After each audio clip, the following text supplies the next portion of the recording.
V.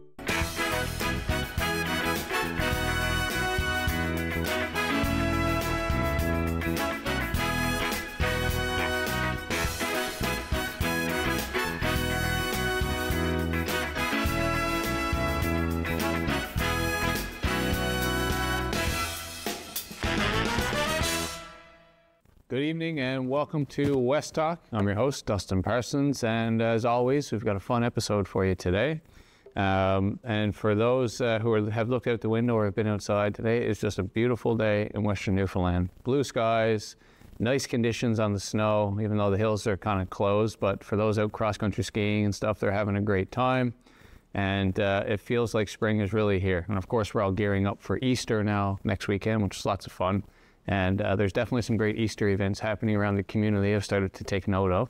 So make sure you're checking out the YMCA and Pasadena Place up there and the Town of Deer Lakes page to be kept in the loop on the types of things happening in your community. Today I wanted to bring somebody a little different into the studio. Well, of course, we bring all types of people through our studio here. People who make stuff happen in Corner Brook and around, or people who are part of interesting things. And a few years ago, I had the pleasure of being introduced to a man named Jim Pike, and because I was working at Marble Mountain at the time, and we had some big ideas that needed some kind of big help, and so a mutual friend introduced me to Jim, who is the owner of Access Scaffolding. And at the time, I wasn't sure why that person was introducing me to Jim and what he thought that this gentleman and his scaffolding company would be able to do to suit the needs that we had. But it clearly became obvious that this is not just any old industrial scaffolding company. Access Scaffolding is up for any challenge, and they've been part of really some interesting creative projects in Western Newfoundland. And really the only way to dive into that was to bring Jim into the studio today and have a chat and introduce our viewers to the man, Mr. Jim Pike. Thanks for coming down, man. Thanks for having us, Dustin. So first of all, thanks for the things that you've done over the years to contribute to sort of live events and fun things that have happened in Western Newfoundland, which we'll dive into. But just for the viewer at home, like how did this all start for you? When was I assume that before you operated and owned this company, you worked in this field one way or another. So can you just bring me back to sort of how this started? Well, like most Newfoundlanders, Dustin, we all had to go away to work when there was not much happening here on the West Coast or Newfoundland. Yeah. So I guess I got my feet wet working abroad in Toronto, Alberta, and then last was offshore on the Hebron. Right. And so when it comes to the industrial scaffolding type stuff that we'll talk about a little bit, is that what you were doing, or were you working in other areas of construction and just sort of noticed the scaffolding? No, that's what we were involved with, or I was involved. I keep saying we, but that's what I was involved with on my journey throughout this. Yeah. And last going off, it was, if you don't like something, you can either, complain about it or change it. Yeah. And I took the path to change it. Yeah. So what was it that was bothering you at the time? Just sort of having to be away to do this type of work? Having to be away was the biggest thing. Yeah. The way things were done, safety plans, the whole 9 yards. Yeah. And, safety is the big thing with us here at Access Scaffolding. So, yeah. If you can't change it or your ideas don't get put forth and brought forth, we took it upon ourselves to do it our own way. Right on. So for the viewer at home, can you explain what it is that goes on? Because when I heard scaffolding, I was picturing the scaffolding that you see outside of somebody's house when they're going to paint it or whatever, the sort of, I guess, light duty type of scaffolding that you see around with the two little racks with the wood piece between it. Exactly. That's what, when most people talk scaffolding, that's what they think. It's called framed ends, 5x5 framed ends. On a lower scale, it's a residential application. Mm-hmm. When you talk industrial scaffolding, it's the complexity of it is unmatched. Mm-hmm. You can't fit one inside of the other. Yeah. So that's when we came into play. So because with this type of building material and technique, you can, it seems like, build anything, anywhere, any size. And 100%. I guess out west, it's like you would have seen, where do you see these gigantic scaffolding configurations? What type of things were they being used in that allowed you to see the potential of how big? Typically in the industrial and the commercial sides of things. Residential side is not really feasible money-wise to use it in that application. We do have in sometimes. Yeah. Sometimes we done a church for a lady up in, oh my God, it eludes me where it was to now. But it was an old church, and they needed, no other way to get there was through our scaffolding. Right. And they contacted us, and first we said, we're not sure this is your application. And we went up and viewed her, and we done it for her. And I think even right now, there's a building being built in Corner Brook right now that is being done inside the protected canopy of a scaffolding structure. You basically made a build outside of another building. Yeah, normal contractors are, in the wintertime in the Corner Brook area, and in colder seasons, they kind of tend to die down. And a good friend of ours who owned the building said, can you do this? And I said, absolutely. That's the only answer you ever give. It's the only answer I know. It's like, you have a problem, I'll find a solution. Yeah. So we built the building so that he can put an addition on the outside of his building. And the contractor loved it. Yeah, I would say. And of course, the owner must have loved it too. Speeds up progress, shortens time frame of this project. So what are some other, and we'll get into, again, the types of things that you and I were working on together in the past, but what are some other memorable, interesting projects where you were able to provide scaffolding solutions to that challenging problem? So I guess the biggest one for us would have been in the Grossmore National Park a few years back. Sustainable Trails out of Ontario was here doing a bridge across the new walkway. To hike up the mountain? Up the mountain to the top of Grossmore, and they had the Coast Guard helicopter, which was massive if you were in helicopters, and it couldn't lift the beams. So they had to have a way to have the beams placed there. So they contacted us and said, can your scaffold, can you do this? And first thing I said, well, send me a picture or draw me a picture. That's all I need. And then we went down and reviewed it, and I said, absolutely. So for the watcher right now, you're talking about, this was where they put that new bridge in this big river canyon, basically on the way in the Grossmore Mountain. Right? Yeah, I think it was 120-foot span across a raging river with nothing but rocks and boulders. In the backcountry of Grossmore. We had to fly all our gear in by helicopter. We had to walk 2.1 kilometers each day to get to and from site. Wow. It's crazy. And I remember you telling me that, and then going to hike the mountain last year and standing on the bridge and just thinking, man, I can't even imagine. Amazing view, isn't it? Amazing view. And I can imagine now knowing you, I can understand how much fun you would have had with that project. But it was also really inspiring for me to think, okay, yeah, so with this technique, you're not limited by any geography, landscape, pitch, slope, any of that stuff. There's ways around it. The only thing we're limited to is weight loads. And if we know the weight loads going into it, we can construct it to handle the weight loads. Yeah. So that particular bridge, I think, was, with all the steel girders, I think it weighed in at 40 or 50,000 pounds. Then the 6x6 decking on top of that again. And then the next day, this was a big ordeal for the national parks to have this bridge done. And the day that the girders were coming in by chopper once again in pieces so that they can handle it. We had everybody there from Environment to Parks Canada to government officials, and they were all just standing back as the first one came in. And then after the sixth one came in, they were all just there standing there with their jaw dropped and saying, yeah. To us it was a big deal, just for exposure-wise. And what we could do. Yeah, what you've just continued to do. And so I guess that can bring us into where you and I started to cross paths. So, as our viewer knows, I'm always involved in different concert events and things like that. And when you're producing concerts in Corner Brook, historically, some of the big jam-ups have been on the production side, and a big one is the staging. There was only one stage in Corner Brook. It belongs to the Civic Center. They're nice enough to rent it out, but for people who were trying to dream big and think about big productions, it always involved trucking this stage over from St. John's or Halifax, which is where somebody told me to give you a shout, because they said that Jim can make a stage, and he's made stages. And I looked at a picture of it, and I thought, that looks cool, a little bit small for me. And I said, yeah, but it doesn't matter how big you want, they can do it. So people probably don't realize that over the last few years, some of the big stages that they've been seeing around Western Newfoundland have actually been built and constructed by you. Absolutely, with the help of yourself and a few other people around Corner Brook who asked the question, and then of course we said absolutely. Yeah. We always will.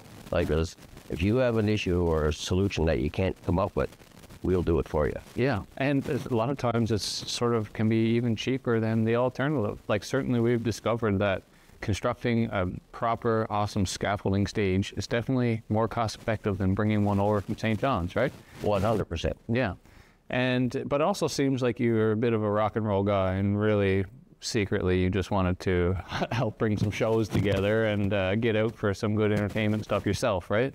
100%, Dustin. And anything we can do, like operating in Cornbrook and surrounding areas, and then when someone has an idea to draw people into this community, and we can be involved with it, we're there 100%. Absolutely. So last summer you put up the big stage, outdoor stage that was unveiled at Marble Mountain. Yeah. On the base of the hill, which hosted a bunch of great shows, Splash and Boots, AC/DC, a couple tribute shows and things like that happened there. Rolling Stones tribute. You did the Jigs and Wheels stage, when they put a stage across Broadway there. On Broadway, we done one for across the bay for Summerside Irish Town. Yeah. Yeah, and I think this year we're doing it again for the Cornbrook one. And this year I believe is on West Street. Yeah. They haven't confirmed that yet, but if it is, we're going to go bigger and better again. Yeah.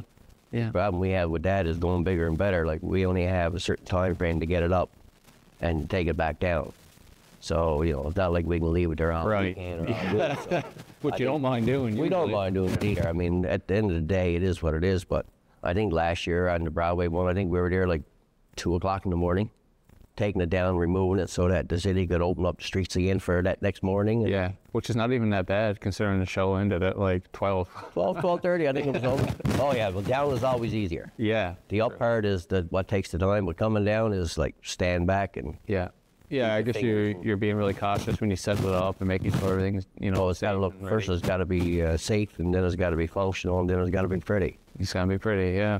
And so speaking of pretty, while I was at Marble in that management capacity, one of the big goals that we wanted to achieve was unlocking the top of the mountain and getting like a viewing platform up there. And every kind of which way we were slicing it, this was turning into a big engineering project, that was like, oh, what are we going to do up there? Do we have to put a concrete slab? How do we get a structure up there efficiently? Of course, we had no money to do anything with, big money there. So, and that's where you came in, right? We just happened to be chatting about the stage and somebody mentioned it and you heard it and you said, hey, we can do that. Absolutely. It'll probably take us a day.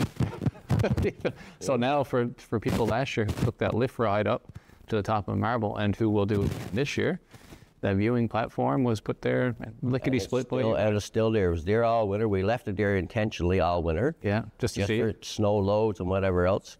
It's funny because we were up there this morning and we were thinking, like, do we want to walk to the top of this hill? And I was saying no. And sure, somebody will give you a groomer ride. But. Well, they were there. They were working diligently, but we didn't bother them. But I think Marble was closed today for whatever. Closed on Tuesdays. So we would have took the chairlift ride up and just went in and... But I say it's still snow covered up there yet, so. Up there, probably, yeah. On top. But just, and again, just a small example, from big examples really of the type of stuff that can be done when you think outside the box and work with somebody who's, like, my favorite thing about you is I literally have never heard you say no. That word is not in our vocabulary. Yeah, you might have some clarifying questions along the way, but never that 2-letter word. Yeah. And so also, what is it about this stuff that just makes it, it's just like a lot of the things that I would have thought would have been problems in terms of engineering type things of spec and, and weight loads and things like that. What's different about this type of method that makes it so much easier? You know what I mean? It just seems like is it all pre-approved in a sense? It's the capabilities of what gear you're working with, meaning the components that you have to assemble with, and the vision of the person wanting something. Mm-hmm. And the vision of the person building it. So like drawing or painting or whatever, if you can vision it, for the most part, you can draw it or paint it. It's just about then getting it to fit into the 5 or 10 foot sort of dimensions that we're at that same magnitude, I guess, or capabilities. It's like, if I can understand what you're looking for, just stand back. Don't believe me, just watch. And I've seen it. You've got wharfs going on, watching Newfoundland, that are holding up yachts, and they're made of the scaffolding, sitting in the frozen lakes all year round. It's all testing. Like, there's no such thing as, well, I don't think so. But yes, there is a way to do it. Absolutely. And so in the final moment of our interview here, what message would you like to throw to anybody who's maybe they're a contractor, maybe they're a municipality? What would you like to say to them in terms of what you guys are capable of? Well, first I'd say is get a hold of Dustin and let him put off a party for you. That'll be good. That'll be good. And I'll call you anyway. And then you're going to call me anyway. But, you know, don't limit yourself to what you think is going to be expensive and can't happen. Yeah. Call us up and just ask the question, like if we can't come up with a solution for you, it's a good possibility it can't be done.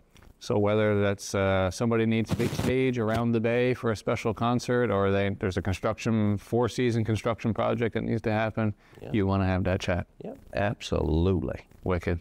Jim, man, thanks for coming in and giving us the sort of quick rundown about what you do. And I know you're normally so busy, you don't have too much time to get out and promote things. Thankfully, the word's just getting out on its own. Well, and it is, Dustin, and it's thanks to people like yourself and a few other individuals who, you know, got the vision to say, well, can we do this stuff? Yeah. Yeah. It's all about dreaming. Dream big. Dream big. Wise words from Jim Pike, who we're thankful to have in studio today. We're going to take a little break and we'll be back to get into the next half of this episode. Stay tuned. Happy March, everyone. We made it through February, so spring cannot be too far behind. This month, we have the Rotary Music Festival, so the theater will be full of children celebrating their music practice. Coming up on March 27th, we have Atlantic Jazz Nights, now in its second season. This is an international jazz series presented by the Arts and Culture Center. The series is hosted and curated by celebrated St. John's pianist Florian Hefner and bassist Jim Vivian. Now in its second season, the series features invited guest artists Nick Fraser and Shannon Barnett.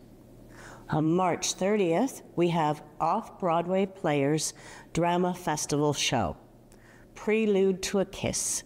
Come out and support our local theater group and help send them off to provincial festival in style.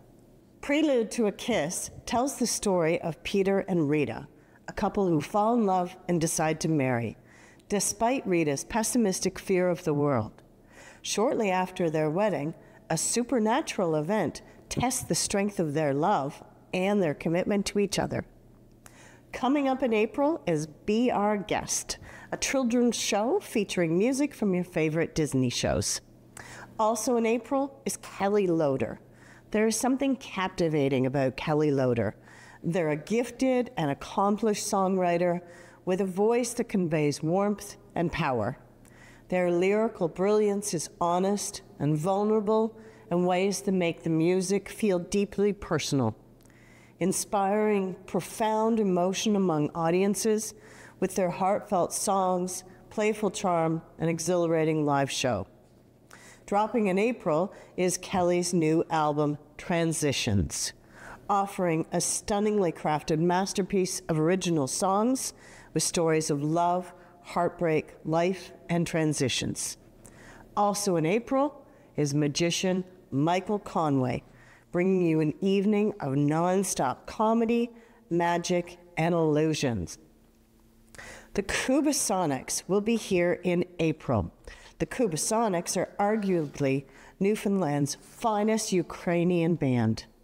This award-winning group combines top-flight musicianship spiced with quirky humor, a dizzying array of exotic traditional instruments, and an eclectic, high-energy stage show.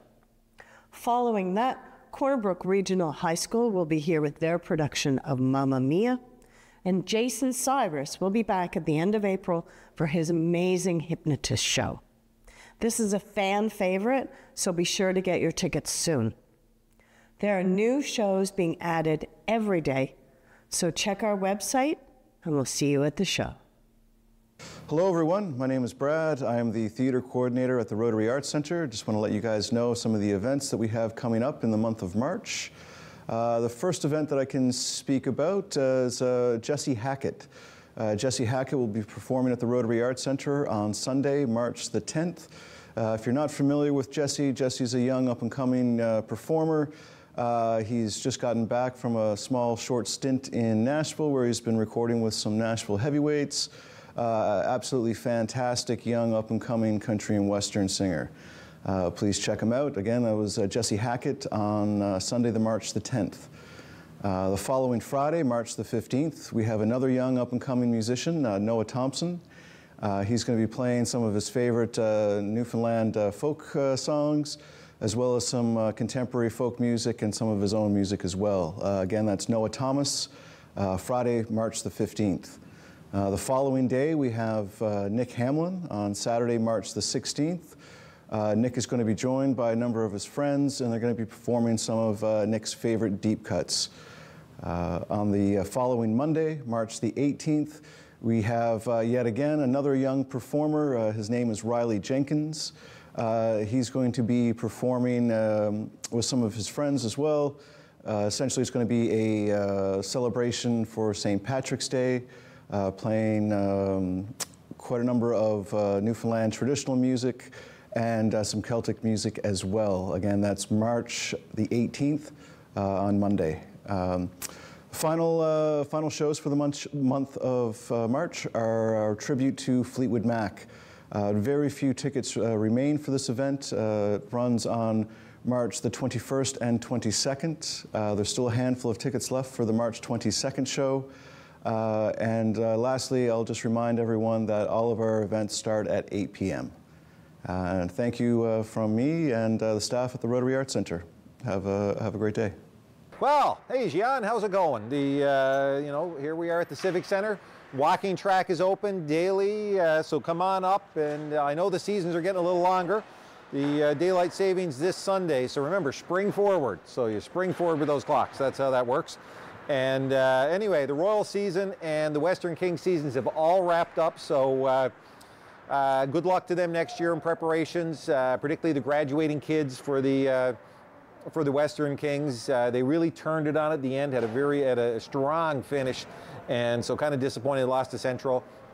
Our Royals, as you know, were swept by the Grand Falls Cataracts, so looking forward to that next year as well. On another note, International Women's Day is this Friday.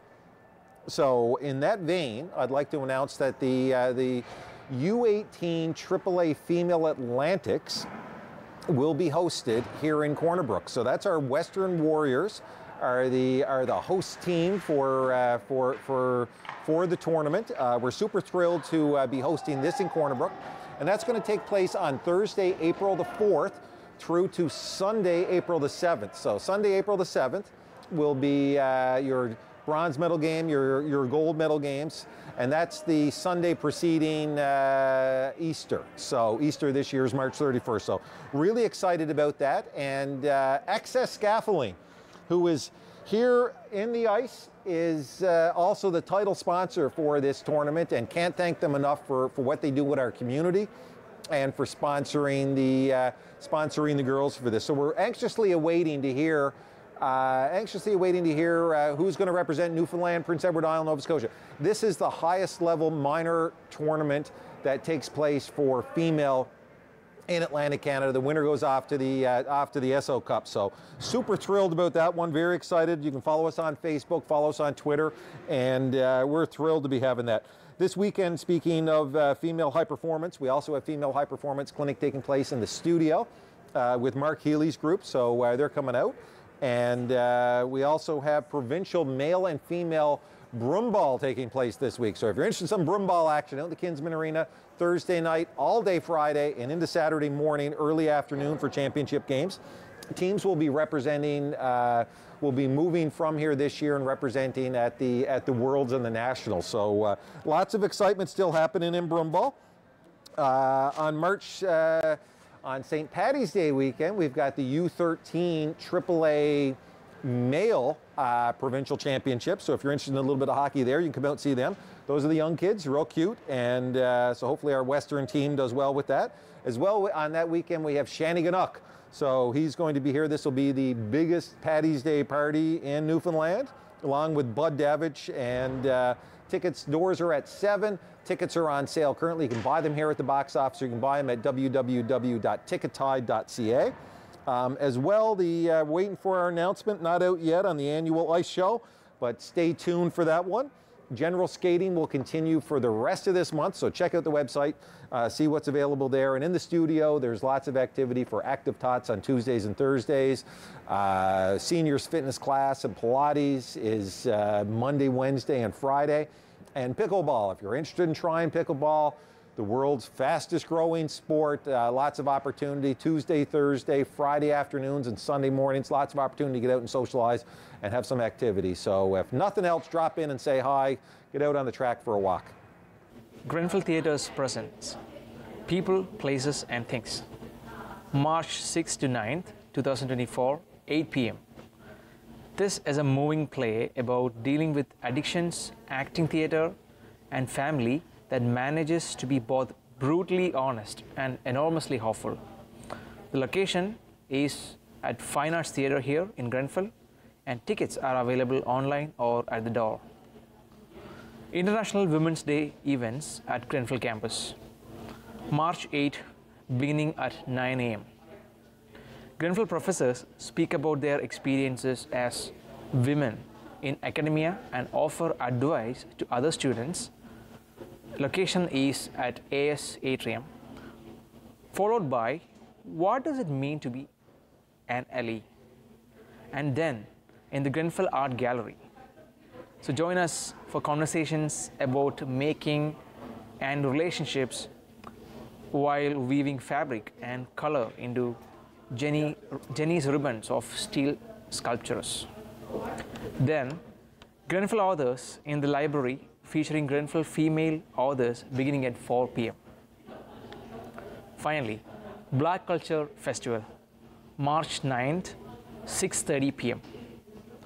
All are welcome to celebrate Black culture through food, drink, artwork, fashion, displays, and more. Monetary donations accepted as admission. So the location is at GCSU Dining Hall. Thank you.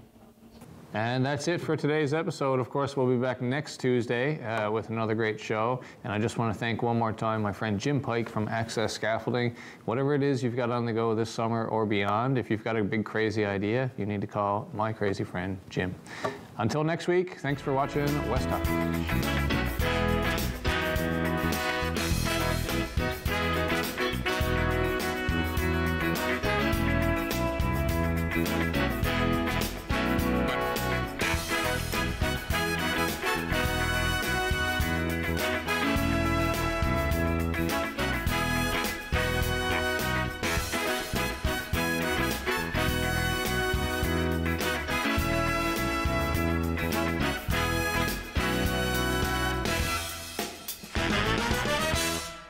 Provide feedback on this show or find out how you can get involved. Email us at comments@rogerstv.com or visit our website. You're watching Rogers TV. I still remember the games. The laughter, the footsteps through the hallway. I'll never forget the challenges. Every day I come back from work, it's always like this. We're yelling in front of the kids. I'll never forget the help we needed. How far we've come.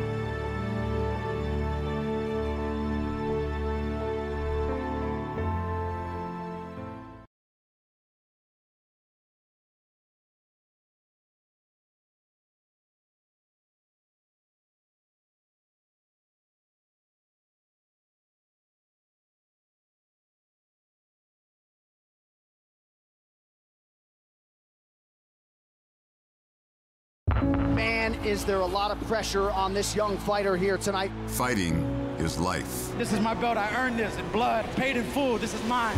Everyone gets it. You're watching Rogers TV.